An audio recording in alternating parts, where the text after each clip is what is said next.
messieurs, bonjour et bienvenue à suivre Zonar Actualité. La situation sécuritaire à l'est de la République démocratique du Congo demeure préoccupante. La colline d'Enditi, dans le territoire de Nyiragongo, est passée sous contrôle du mouvement rebelle de M23 quelques heures après la prise de cette colline stratégique par les forces armées de la République démocratique du Congo et les Wazalendo dans la matinée de ce mercredi 15 janvier 2025. Suivez plus de précision.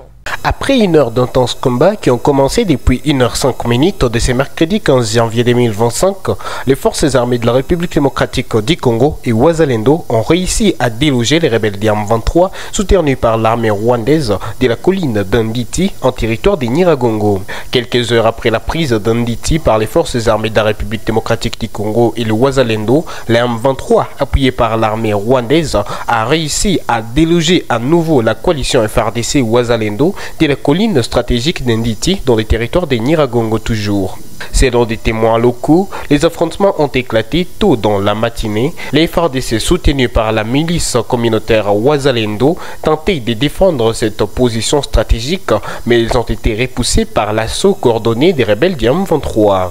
Hier mardi, c'est vers 21h30 que l'armée rwandaise a lancé les attaques contre les positions des FARDC et Wazalendo à Kanyambuki, Kanyamahoro et Akibumba.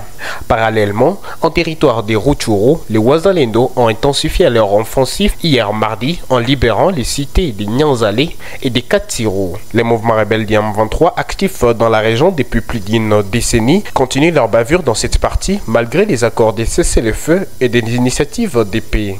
Et puis les affrontements ont été signalés toujours ce mercredi autour de Ngungu où les forces armées de la République démocratique du Congo et les Wazalendo continuent de maintenir leur position. Plus loin, à Luofu, dans les territoires des Lubero, les affrontements sont également signalés dans plusieurs villages, notamment à Kamandijit et Kibanda, situés à l'ouest de la commune rurale de Kaina. Plus de précisions dans cet élément.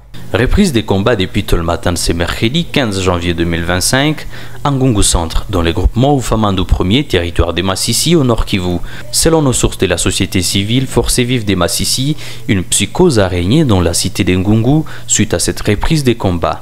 À Ngungu, ils sont en plein combat, les éléments du M23 ont lancé des nouvelles attaques. On ne sait pas pour l'instant qui contrôle la cité parce que les combats sont en cours à Ngungu Centre, nous a confié une source. Par contre, dans le Massissi Centre, chef-lieu du territoire des Massissi, toujours sous occupation du M23, un calme précaire s'observe. À Luofu, dans les territoires de Lubero, au Nord Kivu, les affrontements sont également signalés dans plusieurs villages au sud de Lubero, notamment à Kamandijite et Kibanda, situés à l'ouest de la commune rurale de Kaina. Les informations provenant des sources locales et sécuritaires indiquent que les affrontements ont commencé vers 9h du matin de ce mercredi 15 janvier. Ces combats se sont concentrés dans les villages d'Alimbongo et Luofu, à environ 60 km de Lubero Centre. Des détonations d'armes lourdes et légères ont été entendues jusqu'à Kaina et Kirumba, selon plusieurs acteurs de la société civile. Pendant ces temps, les FARDC et les éléments Wazalendo continuent de bien se comporter au front. Rendons-nous au Sud Kivu avant de s'envoler pour Kinshasa. La ministre des Affaires sociales et Actions humanitaires et Solidarité nationale, Nathalie Aziza Mounana, a apporté une assistance sociale à la population du territoire des Kamanyola à Walungu. Elle a passé un moment de partage et d'échange avec des hommes et femmes de ces territoires qui l'ont accueilli chaleureusement. Suivez ces reportages.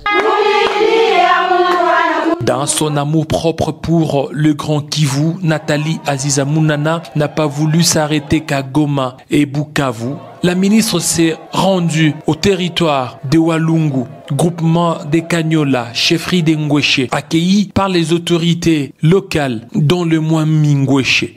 Soyez la bienvenue, maman.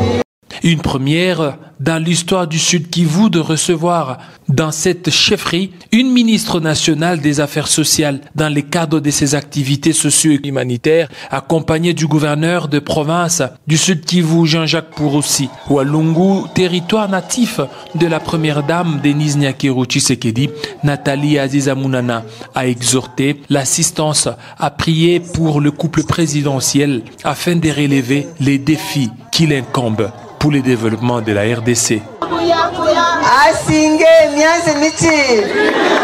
Sema sitabakia Bukavu tu nifike hapa. Tuko na mama huyu. Mama Denise Nyakeru. Mnaweza kumtumia jambo kula tapata Kinshasa furahi. La ministre des Affaires sociales, Action humanitaire et Solidarité nationale est allée se recueillir symboliquement sous la place des martyrs du massacre qui a coûté à plus de 6200 Congolais entre 1996 et 2008. Ça n'est suivi la remise symbolique des vivres et non-vivres aux orphelins et veuves présents. Avant de quitter les groupements des Cagnola, Nathalie Azizamounana a été reçue par une grande communauté des veuves orphelins de ce coin, ce qui a réjoui les habitants de Walungu. Et avant de finir, parlons du sport. La Confédération africaine de football, CAF, a annoncé ce mardi 14 janvier 2025 les reports du championnat d'Afrique des Nations Total Énergie de la CAF Chan Kenya, Tanzanie, Ouganda 2024.